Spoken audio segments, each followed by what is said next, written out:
Momento de entrevista en esta edición de 1 de julio de 2025, momento de entrevista con la ministra de Salud Pública, Cristina Lustenberg. Muchas gracias, Cristina, por estar acá. Buen día.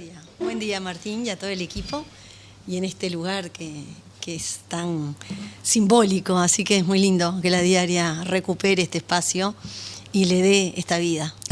Vos sabés que no sos la primera persona que llega de visita entrevistada y hace referencia a alguna historia vinculada a este espacio que vos me contabas recién fuera de aire, y se puede contar. Por allá por los años 90 te tenía como habitué. Como habitué, bastante. Mi salida extra que podía hacer, le decía a mi esposo, vamos a comer chipirones al Bacacay. Claro. Así que era como... La verdad que era la salida extra que podíamos hacer, era acá. Y sí, y creo que Gabriel Odone lo dijo al inicio, porque algo escuché hacia el inicio de la entrevista, y él siempre lo hemos conversado, porque vivía por acá, era su barrio. Pero para nosotros, cuando me recibí de pediatra, me acuerdo que salí de dar la prueba en el Pereira Rosell, y con mi esposo vinimos a festejar acá al Bacacay. Claro, al viejo café Bacacay. Al viejo café Bacacay. Resignificado como sí, Café La Diaria. Me acuerdo más que hay acá. un mozo, José Luis, cubano, y bueno, la dueña, entonces sabemos que de origen alemana, no sé si vive todavía, pero era un lugar, era nuestro lugar en esa etapa. Claro. Fines de 90, 2000, por ahí. Así que mucha historia en este lugar. Cuando vino Odone y otro entrevistado nos hablaron, creo que fue Chaschetti, Daniel Chaschetti, el politólogo, de una etapa anterior al Bacacay, cuando esto se llamaba el Basquito. El Basquito, eso lo escuché de ellos porque no conocía yo ahí la historia del Basquito. Como va cambiando la ciudad, van cambiando los nombres, los lugares, pero acá, las personas. Solís, era algo muy emblemático, o sea, llegabas, te encontrabas gente de la cultura, o sea, muy simbólico. Con esos recuerdos tan lindos nos metemos en la agenda de este presente, de este invierno, que para empezar por algo bien presente en la agenda, amerita que hoy, en algún momento del día, tengo entendido que cerca del mediodía, el gobierno evalúe qué va a ocurrir con la alerta roja social que, entre otras cosas, habilita la evacuación obligatoria de personas que puedan estar en riesgo a la intemperie, que rige ya desde hace unos cuantos días, comienzo de la semana pasada, por las bajas temperaturas. ¿Qué perspectiva hay con respecto al resultado que esa evaluación pueda arrojar y a la vigencia o no para adelante de esa alerta roja? Bueno, rige desde el lunes de la semana pasada, como saben todos y los oyentes y la gente que escucha, que es generalmente un público, una audiencia informada, sabe que nos convocó el presidente de la República, a la ministra de Defensa, ministro del Interior, a Leandro Palomeque, que dirige el SINAE, y de él dependen todos los ECOET departamentales, el director general Diego Pastorín de Presidencia, y por supuesto a cargo del Ministerio de Desarrollo Social, para, en el marco de uno de los decretos que rige y aderinda la emergencia que se venía desde el punto de vista meteorológico, ahí estuvimos en comunicación con la directora de INUMED, de tomar esta decisión, y eso permitió, bajo ese dispositivo, tener una coordinación mucho más estrecha, más ejecutiva, porque ya habíamos tenido que lamentar víctimas vinculadas a la situación del frío, o sea, todos nosotros sabemos lo que significa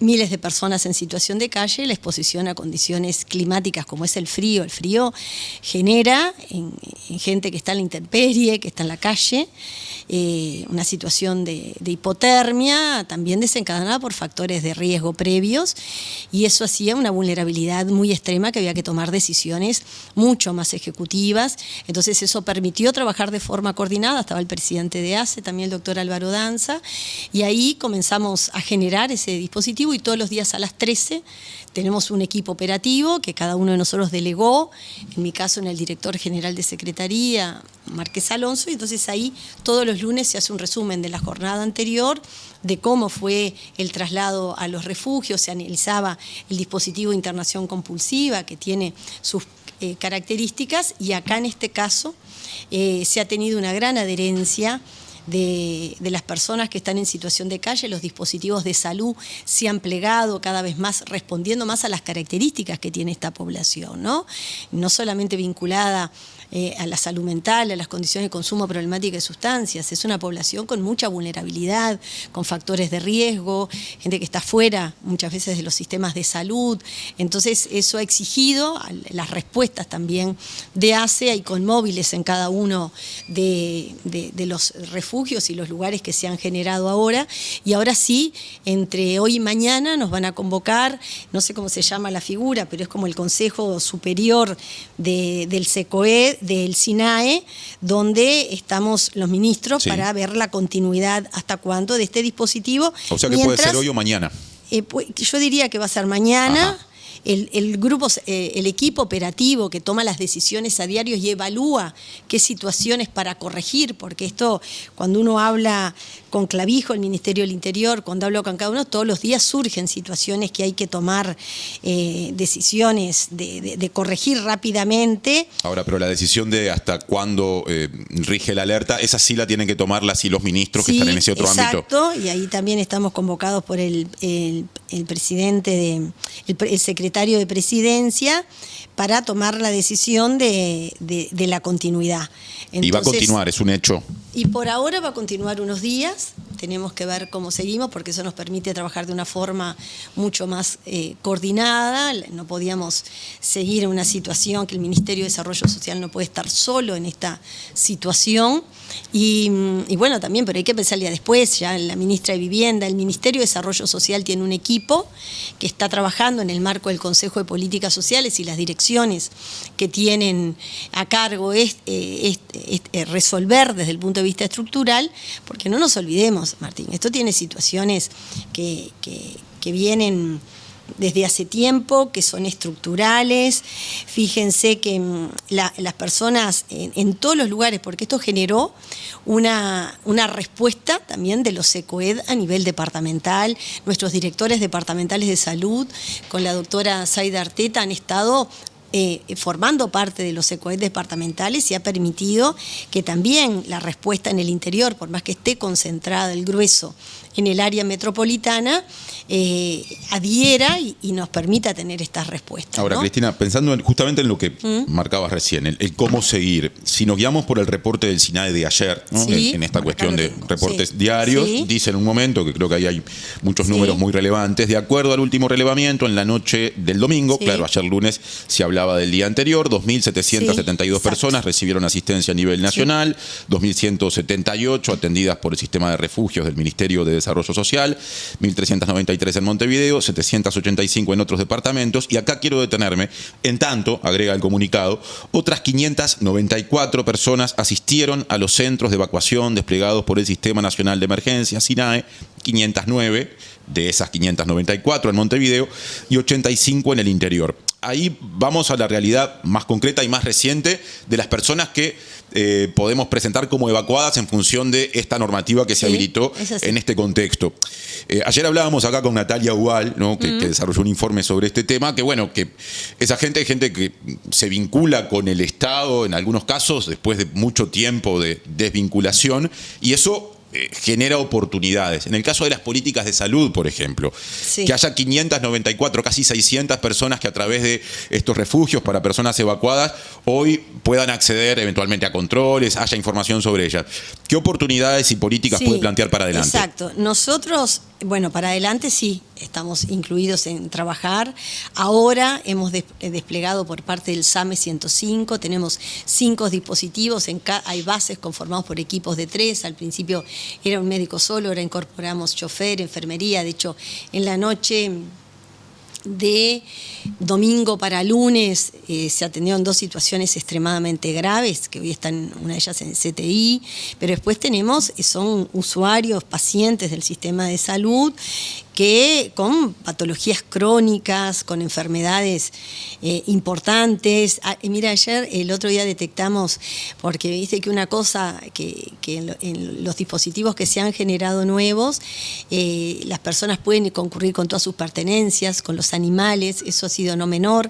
La doctora Arteta del Ministerio de Salud Pública coordinó directamente con el decano de la Facultad de Veterinaria y se generó un dispositivo de ir a vacunar, de ver el estado también, oportunidades, la identificación civil identificó de esas personas muchas personas que no tenían su cédula, y eso permite también que esas personas tengan su identificación civil para su inserción laboral, para tener derechos en la ciudadanía. Bueno, nosotros estamos trabajando de acá en adelante con equipos nuestros para ver cómo va a ser, cómo nos metemos en las condiciones estructurales. Y es sostenible porque esto ahora se desarrolla a través de una serie de medidas que son excepcionales. Pero cuando uno piensa, en lo que ocurra cuando pase el frío, por decirlo fácilmente, ¿cuánto de todo esto se puede sostener y cómo eventualmente? Y bueno, lo vamos a sostener con una asignación presupuestal, con un diseño, seguir trabajando, porque si nosotros seguimos pensando que las personas que salen hoy privadas de libertad, cuando son liberadas, o sea, qué condiciones tienen concretas, por más que desde la oficina de dirección del liberado, donde dirigía Saavedra, y en la administración anterior se hicieron cosas, todavía no llega a la magnitud que tiene que tener. Si no tenemos dispositivos concretos para la inserción laboral, para el acompañamiento en salud, para la inserción en la vivienda de los adolescentes que salen egresados del INISA o del INAU, vamos a seguir teniendo estas dificultades. Nosotros estamos trabajando con la Junta Nacional de Drogas, el subsecretario Leonel Brioso trabaja directamente para ver también abordajes con situaciones donde hay consumo problemático de sustancias. Vamos a tener en este presupuesto, que es restrictivo, porque creo que el economista O'Donnell les debe haber explicado que la situación es restrictiva desde el punto de vista fiscal, y vamos a tener que ser también muy cautos, pero sí hay una prioridad, que de hecho ya hay acciones concretas en el área de la salud. Vamos a comentar la introducción de la vacuna antimeningocócica, cosas que sí hemos tenido un apoyo muy importante del Ministerio de Economía y Finanzas. Bueno, la atención a toda la vulneración de derechos del área social liderada por el MIDES, va a haber dispositivos de meternos con las condiciones estructurales que hoy genera esta situación, que no puede ser que solamente tengamos dispositivos para ahora la emergencia. En la emergencia sí, igual hay que tenerlos, porque permiten resolver temas concretas, y no podíamos, o sea, habían ya fallecido ciudadanos vinculados a esto, el MIDE solo no... A eso quería ir, a ese punto quería ir. Sí. Desde que empezó, a aplicarse esta alerta roja social que habilitó la evacuación no obligatoria, no ha habido muertes de personas en situación de calle, o sea, desde hace 10 días eso no ha ocurrido. Sí había habido casos en el mes previo, desde mayo hasta ese momento de junio en el que se tomó esta decisión. Ahí el gobierno entiende que hay 5 muertes que se pueden computar como muertes de personas en situación de calle. Hay otros 2 casos de los que se habla que el gobierno los separa.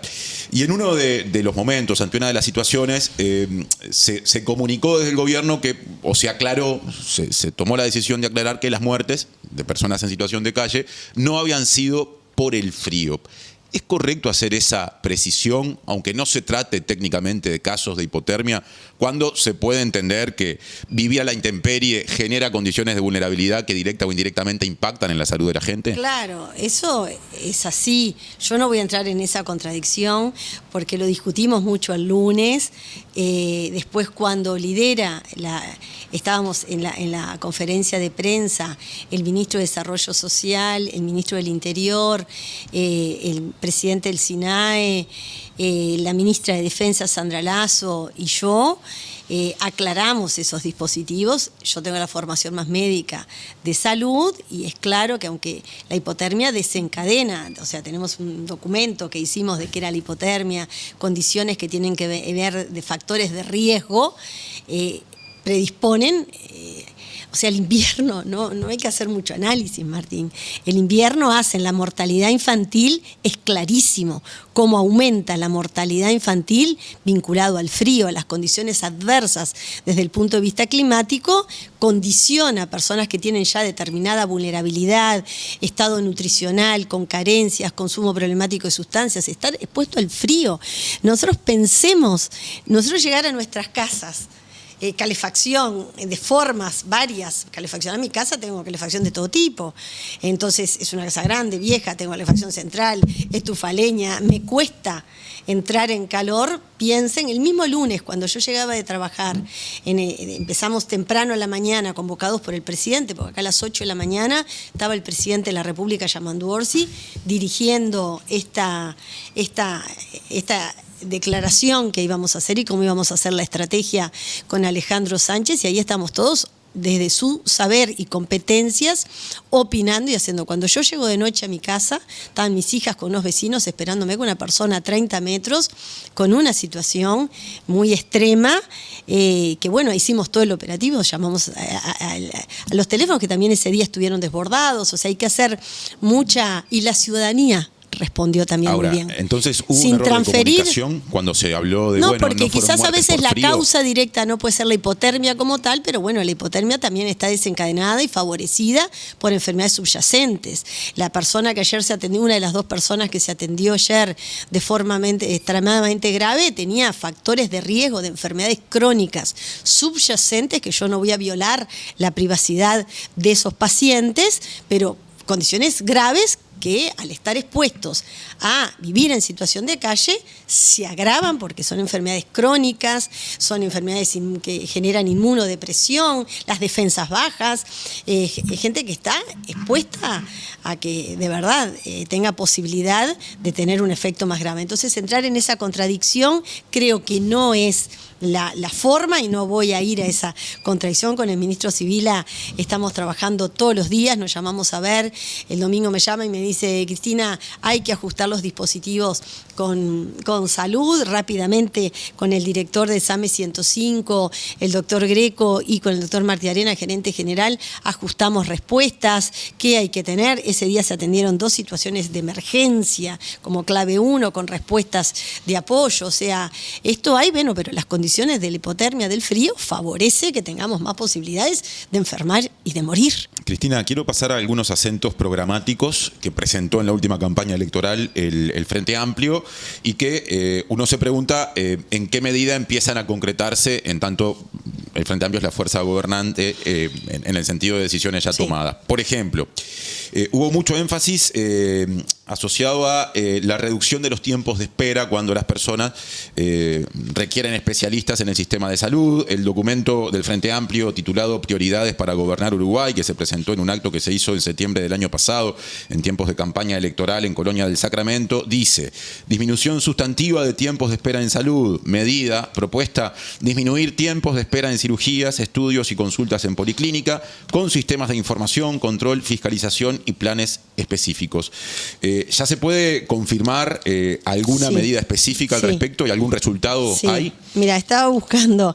Para nosotros tenemos 10 prioridades en las cuales están concentradas en mejorar todo lo que tiene que ver el acceso y la calidad de atención del Sistema Nacional Integrado de Salud.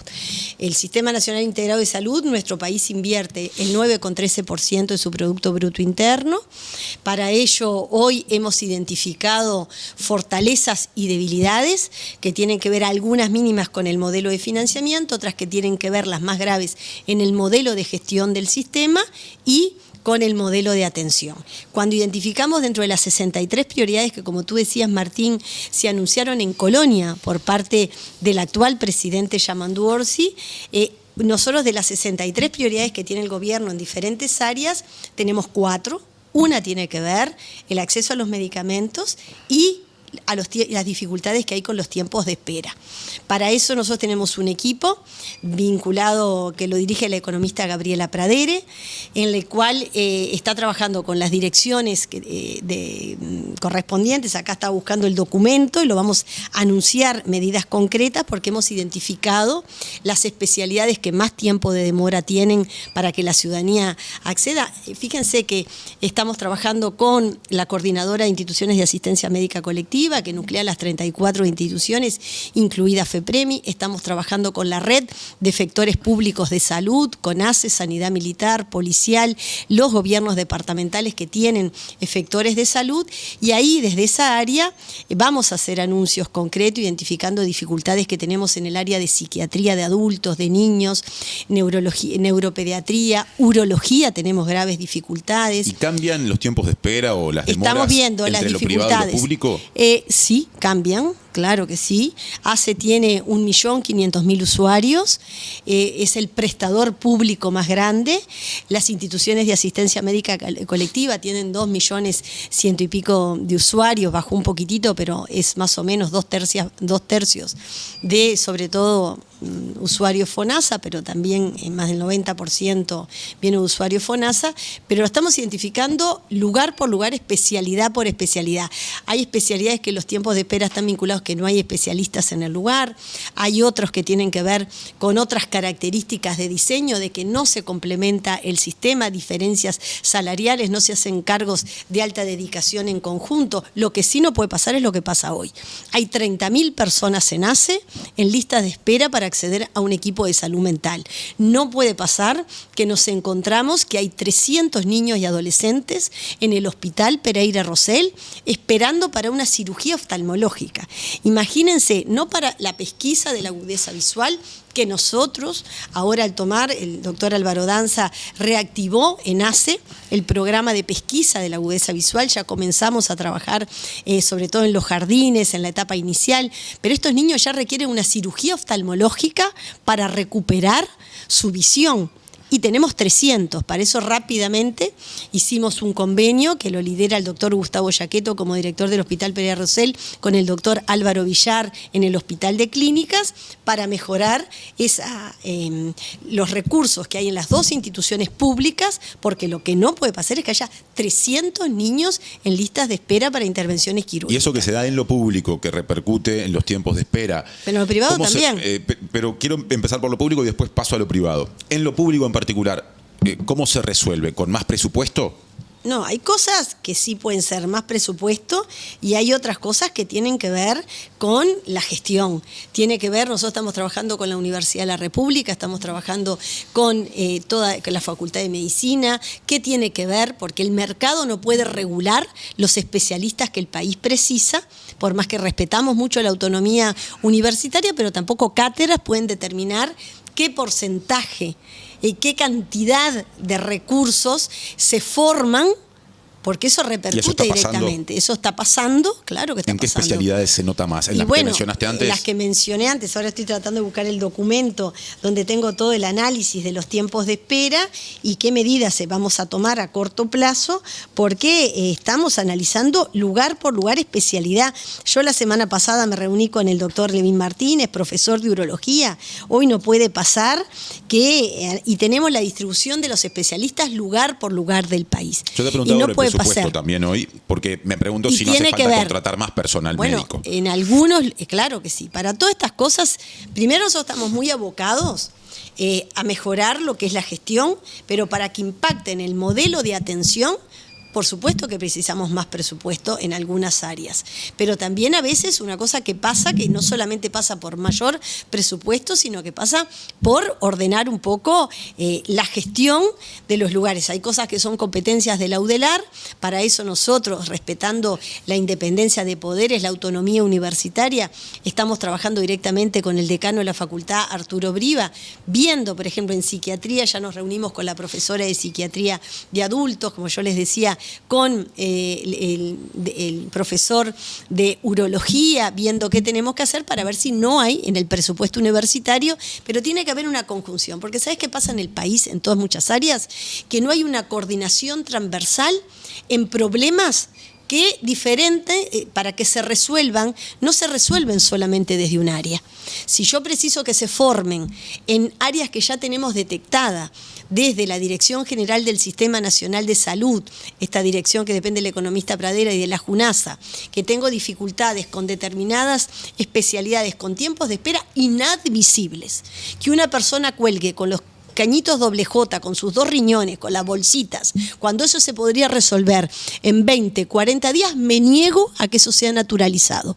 Me niego que haya 30.000 personas en lista de espera para el área de salud mental. Para eso también estamos haciendo, ahora vamos a anunciar un plan de salud mental con un enfoque comunitario de derechos humanos, de ver qué dificultades hay. Cardiología, Martín, tenemos dificultades en los tiempos de espera también de cardiología, pero ¿qué nos pasa también?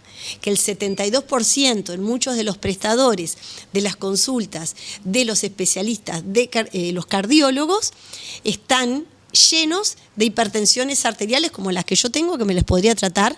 Bueno, yo la tengo media moderada ya, ¿no? Creo que... Pero en otros casos eso se puede resolver sin ir al especialista. Sin ir al especialista. Entonces también eso que hay que ordenarlo para que la gente tenga una adherencia, una confianza en un médico general, un médico con la formación familiar y comunitaria, que son médicos con una formación integral. En el área de salud mental, una de las medidas que estamos tomando es generar equipos con un abordaje comunitario en lo que se llama el primer nivel de atención, que es donde se resuelven el 80% de las enfermedades, patologías, que es cuando todos tenemos ese primer contacto a pediatras, médicos de familia, a recobrar esa confianza, pero también tiene que ser resolutivo. Si yo accedo a un médico con formación familiar y comunitaria, un médico general, en una policlínica de un prestador privado, o de ACE o de cualquier otro prestador público, y ese equipo de salud no tiene un laboratorio de fácil acceso, no hay la medicación rápida para resolver, la gente rápidamente se traslada a las puertas, a los departamentos de emergencia de los hospitales, y eso genera sobrecarga, genera que los tiempos de espera, sea a veces en especialidades, se sobrecargan. Estamos viendo, por eso estamos haciendo un trabajo bien como quirúrgico, dijera yo, de especialidad por especialidad, lugar por lugar. No es lo mismo la disponibilidad de recursos humanos al norte de Río Negro que al sur, pero no puede pasar. Una pregunta para no olvidarnos del sector privado. Estas dificultades asociadas a los tiempos de espera, entiendo que en tu respuesta hubo comentarios con respecto al sector privado, pero puntualmente, ¿pueden ir superándose en la medida en que haya más control hacia las instituciones privadas? Dicho de otro modo, ¿en los últimos tiempos se descuidó esa parte del funcionamiento del sistema? Sí, eso se ha descuidado.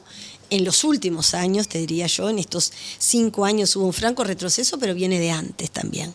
Yo fui subsecretaria 2 años, del 2015 al 2017, y el Ministerio de Salud tiene una rectoría muy débil. O sea, la rectoría es el eje clave para poder... Primero, ir hacia un sistema nacional integrado de salud, Martín. No puede ser que yo el domingo de la semana pasada recorra los 5 prestadores de los que están instalados en el municipio de Piriápolis y encuentre dificultades sustantivas en el proceso de atención. No puede ser que un paciente con una infección urinaria en muchos de los prestadores que están ahí tenga que trasladarse al departamento de Maldonado por patologías que son de simple resolución. O sea, hay que complementar las herramientas de complementación. Y así tengo múltiples ejemplos. Gente de Colonia que viene a realizarse una mamografía de un prestador privado porque no logran hacer una complementación, y la gente es rehén de no integrar, que es la primera premisa que prevé la ley, que por suerte, no nos olvidemos que el sistema de salud de nuestro país es robusto, es un sistema robusto con un acceso universal, con un modelo de financiamiento, las prestaciones que también incorpora, que ahí tenemos también un atraso. Y eso incide también en la calidad, porque lo perciben los usuarios, personas que estén escuchando me pueden estar escribiendo las realidades que tienen en su... yo también las sufro como usuario. ¿Hay un atraso en el acceso a prestaciones? Hay 300 prestaciones. Eso también influye con los tiempos de espera y acciones normativas que estamos ya haciendo. Tenemos equipos de trabajo interdisciplinarios, como los poquitos técnicos que tiene el Ministerio, porque eso es otra cosa. Nosotros empezamos a implementar una reforma del Sistema Nacional Integrado de Salud con una rectoría débil.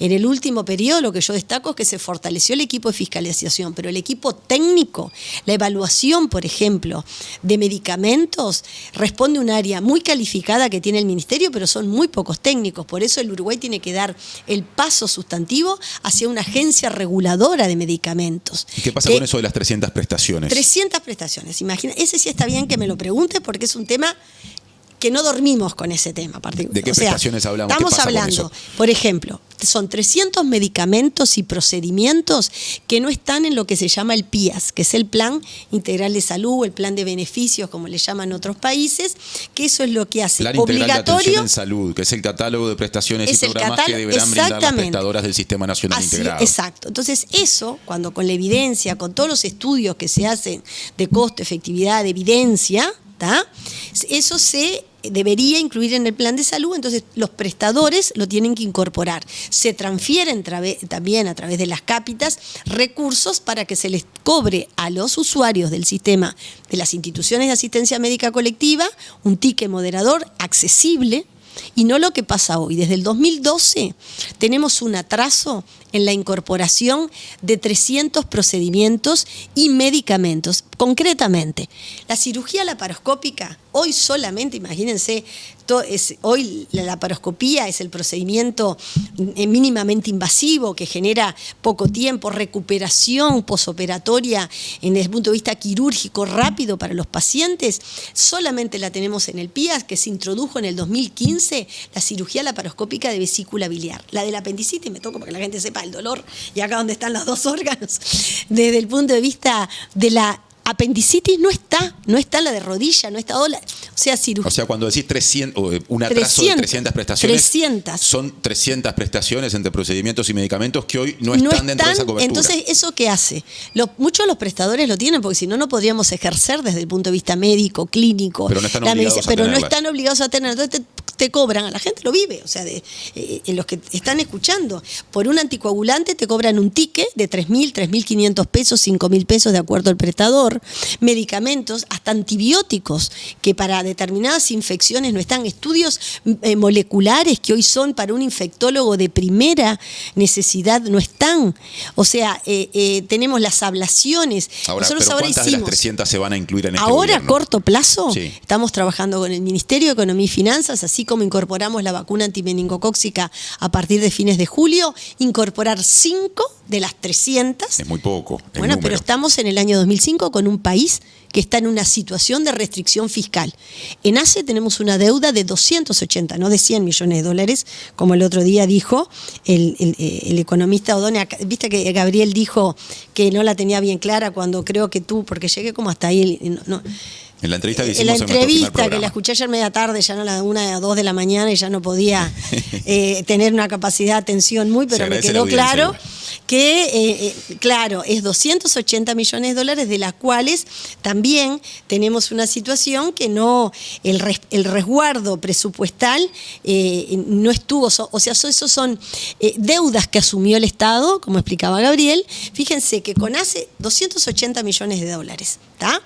Una tenía un resguardo presupuestal y otras fracturas que no estaban ingresadas, pero son deudas.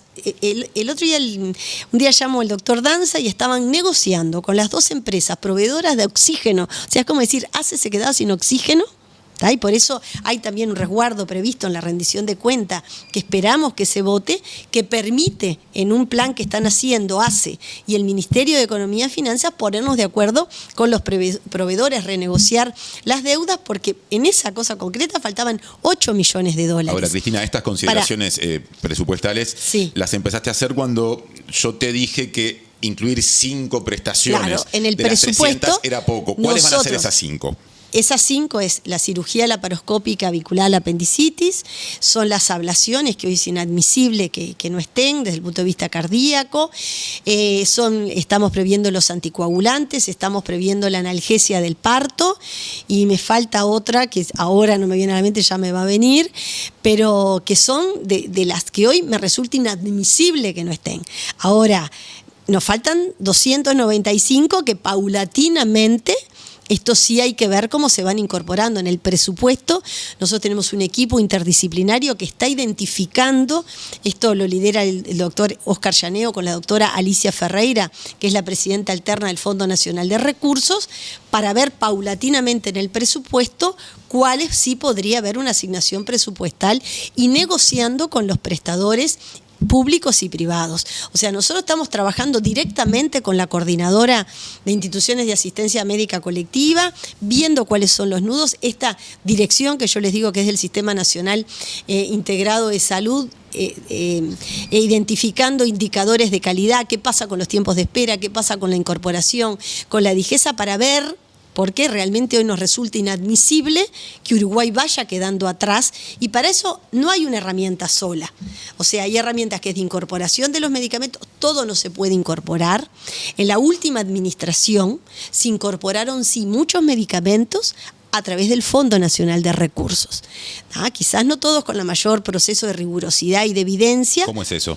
Se incorporaron muchos medicamentos que hoy el país tiene un problema grave, que es estamos hoy pagando $140 millones en medicamentos de alto costo, que no están tampoco en los que otorga el Fondo Nacional de Recursos. ¿Pero por qué dijiste que faltó rigurosidad en los que sí se incorporaron? Porque en algunas cosas el Uruguay con la LUC debilitó un poco instrumentos que el Uruguay tenía con mucha rigurosidad para incorporar medicamentos. Fíjense que está bien, tenemos algunos que quizás tenemos, algunos de los que están. Uruguay es el país de América Latina, Martín, que más medicamentos incorpora de alto precio, no de alto costo, diría yo, porque son de altísimo precio, pero hoy significa que Uruguay, esto también es un refuerzo presupuestal que se pide en la rendición de cuenta, genera $140 millones que precisamos para cubrir esos medicamentos que precisan ciudadanos. Pero el 80% es esta lista de 300. La mayoría de nosotros estamos fortaleciendo los procedimientos y medicación de alto costo a través del fondo. Estamos evaluando con el equipo del fondo, que es muy riguroso, qué medicamentos hay que aumentar la indicación, que por ejemplo son medicamentos que quizás empezaron indicando para algunos tipos de cánceres u otras patologías que no son enfermedades vinculadas. Fíjense que en el Uruguay se detectan 14.000 personas por año que tienen una enfermedad oncológica. La primera causa de muerte igual son las enfermedades circulatorias del corazón, cardíacas. La segunda son las enfermedades oncológicas, aumentando de forma ostensible, y fallecen 6.500 por esta causa. También ahí hay diagnósticos tardíos. La pandemia nos detuvo y ocultó enfermedad porque la gente no se acercaba a consultar por las restricciones, entonces tenemos dificultades y eso estamos, pero nuestro desafío es mejorar, ampliar cobertura de medicamentos que están bajo el fondo. ¿Qué hacemos con los centros de referencia? Que es una cosa que tiene una ley, y el Uruguay hoy tiene que mejorar su calidad de las prestaciones en el sistema de salud, que tiene que ver con los tiempos de espera, que tiene que ver con el acceso a los medicamentos, tiene que tener una medicina mucho más humana, mucho más cercana. Para eso, en ese documento de tiempos de espera que vamos a anunciar, hay un cúmulo de 10 acciones concretas que tienen que ver con crear unidades de coordinación quirúrgica. No puede ser que una persona pase 3 años para una intervención quirúrgica, están pautadas así para las intervenciones oncológicas. Quizás el que tiene un lipoma pequeño, entiendo la molestia, pero no puede tener el mismo grado de celeridad del que está operando, está esperando una lista de espera quirúrgica que sí le determina sus condiciones laborales, de autonomía, de vida, su calidad de vida. Bueno, estamos haciendo todo ese trabajo. Hay propuestas que estás planteando y mucha intensidad y mucho énfasis. También hay como decías antes, un contexto presupuestal complejo, ¿no? Limitaciones. Sí, pero sí les quiero decir... No quiero dejar la entrevista porque ya estamos llegando a los últimos minutos, o no quiero llegar al final de la entrevista sin abordar por lo menos 2 grandes temas más, y uno tiene que ver especialmente con una prestadora que es muy importante, histórica en nuestro sistema, como es el CASMU. En abril, el Parlamento aprobó un proyecto de ley que facultó al Poder Ejecutivo a prorrogar los plazos de la intervención en el CASMU, y también liberó en aquel momento $25 millones destinados a atender la situación de esa institución, que fue intervenida sin desplazamiento de autoridades por el gobierno anterior. ¿Hasta cuándo va a ir la intervención del CASMU y cuál es la perspectiva desde la visión del actual gobierno de esa prestadora? Bueno, para nosotros es un desvelo la situación del CASMU. Ya en la transición lo trabajamos. Yo lo trabajé desde la Comisión de Salud con la diputada, exdiputada y hoy ministra de Transporte, Lucía Echeverri, y el doctor Galo, dándole un seguimiento muy especial a cada una de las medidas. La institución estaba intervenida, continuó así cuando nosotros asumimos. Sí generamos 3 interventores nuevos. El lunes, ayer, Sí, porque a veces la intensidad de los días tienen 18 horas despierta y me pasan tantas cosas. Tuvimos el informe de los interventores que lo estamos analizando.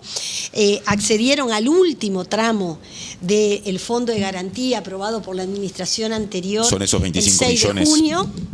Son esos 25 millones de estaba los que hablé. dividido en dos partes. Ajá. Faltaba el último tramo. Bien. Que recién se liberó y se hizo efectivo por parte de la institución el 6 de julio. La actual intervención finaliza en julio y se están evaluando las opciones, las diferentes opciones, o sea, termina este que mes. Vamos a tomar. Termina este mes. Nosotros vamos, lo más probable, a prorrogar la intervención. Estamos evaluando con el equipo, particularmente de los interventores, que se reúnen semanalmente con la economista Pradera y la contadora Yorcín. Le hemos dado un seguimiento diario, sobre todo muy preocupados por los indicadores asistenciales que en la institución garanticen a esos 177.000 usuarios la mejor calidad asistencial. El cambio normativo permite la extensión de la intervención y el plan de reestructura previsto por la ley, el mismo no fue aprobado por la administración anterior y nos tocó a nosotros, desde que asumimos, notificar a la institución de esta decisión y estamos analizando la respuesta que está dando la institución CASMU a estas observaciones. ¿Y qué elementos hay de la respuesta? Y bueno, y hay elementos que algunos todavía no podemos anticipar. Mañana vamos al Parlamento convocados por el diputado Sadjian, donde vamos a hablar estos temas. El informe está acá. Lo tenemos ahí analizando desde el lunes hasta acá.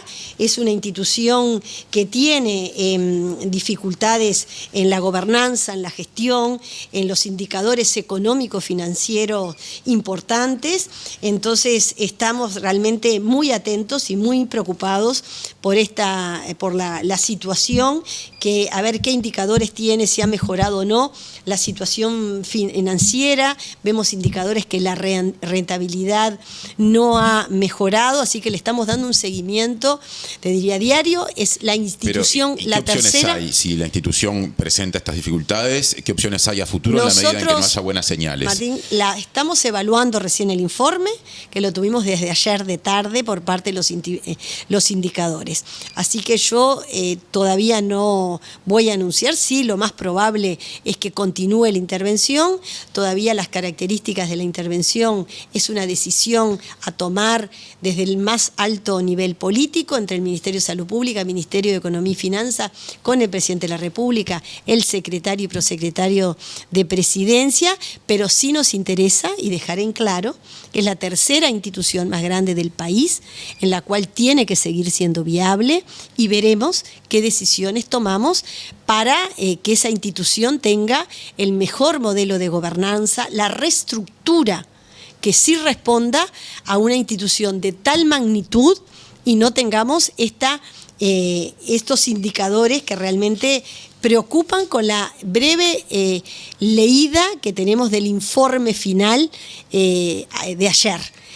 Entonces, ahí iremos comunicando, porque sí decirle a los usuarios que nosotros sí lo que le estamos dando acá, el doctor Alarico es uno de los interventores, el médico, conjunto con un abogado. Alarico Rodríguez. Alarico Rodríguez y el escribano, el contador y el abogado, que desde que se solicita el acceso al Fondo de Garantías de las instituciones de asistencia médica colectiva y este último tramo, que era fundamental para que la institución no se siga endeudando, y aparte se pidió por parte también del BROU el destino de que estos recursos hacia dónde se tengan destinar a pagar deudas.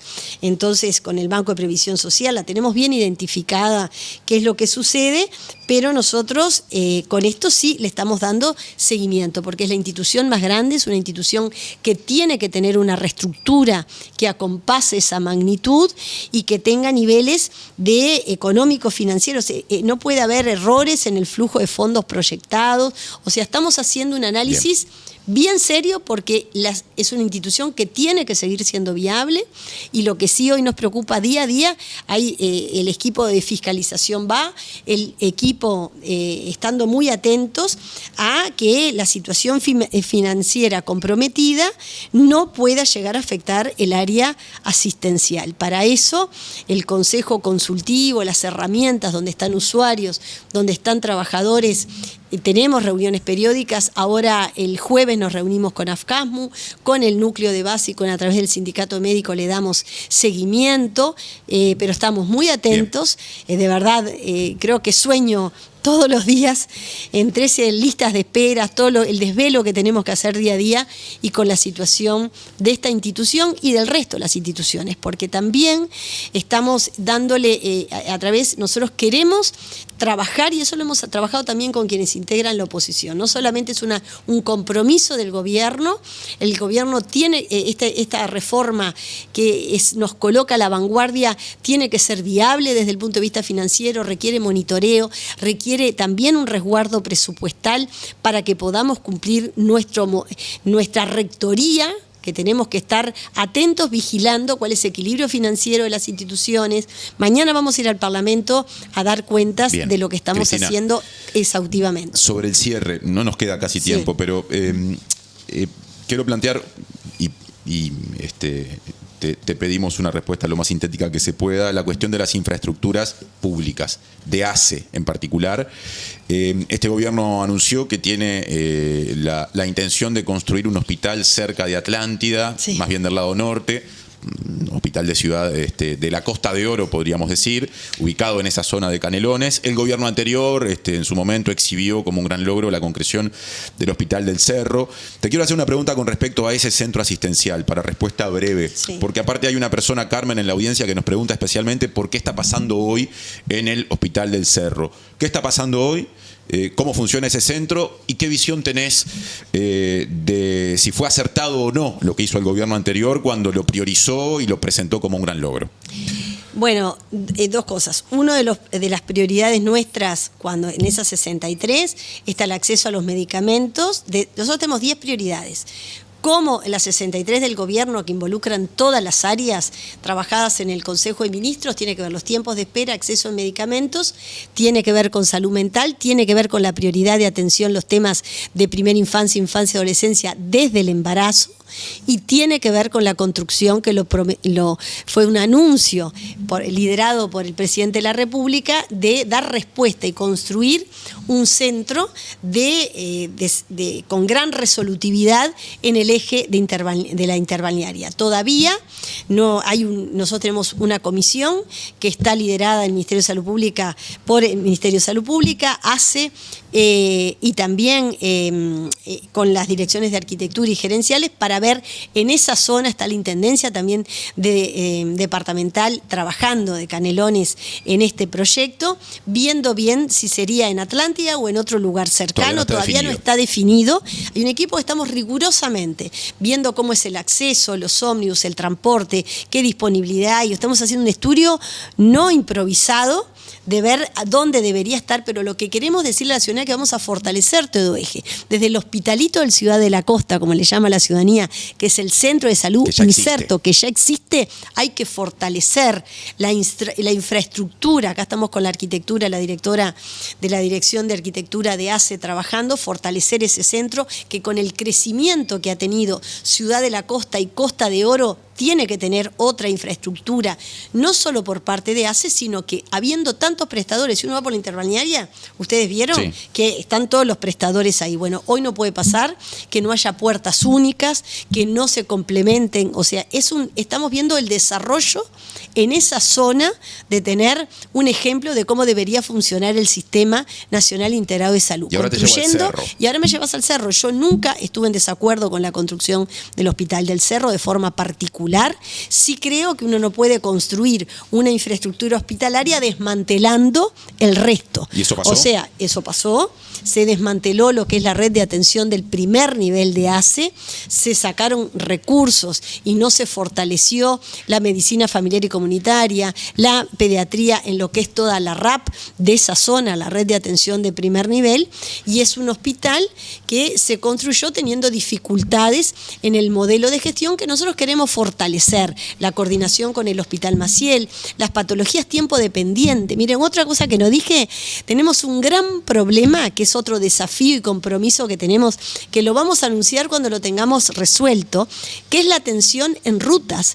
En el Uruguay fallece un sistema nacional integrado de traslado. Cualquier ciudadano que ande hoy por las rutas y tenga la fatalidad de tener un accidente, nosotros tenemos el 66% de ciudadanos fallecen por no tener la atención adecuada, tiempo dependiente. En un país chiquitito que ha habido múltiples esfuerzos de esto resolverlo, bueno, para nosotros es un desvelo, que lo estamos trabajando con ACE, con el Sistema Nacional de Emergencia, lo estamos trabajando también con UNACEF, porque en el mundo es el 10%, o sea, si tendremos cosas en todo ese eje de la ruta interbalnearia, tenemos una respuesta medianamente aceptable, pero en el resto del país tenemos este porcentaje que nos morimos desangrados prácticamente. Importante tema. Y no puede ser que en un país tan chiquitito no tengamos la atención prehospitalaria adecuada derivados a centros de trauma, porque también si te derivan a un centro donde no hay la atención hospitalaria que requiere un traumatismo grave, no tenemos. Para eso estamos trabajando directamente con el SAME.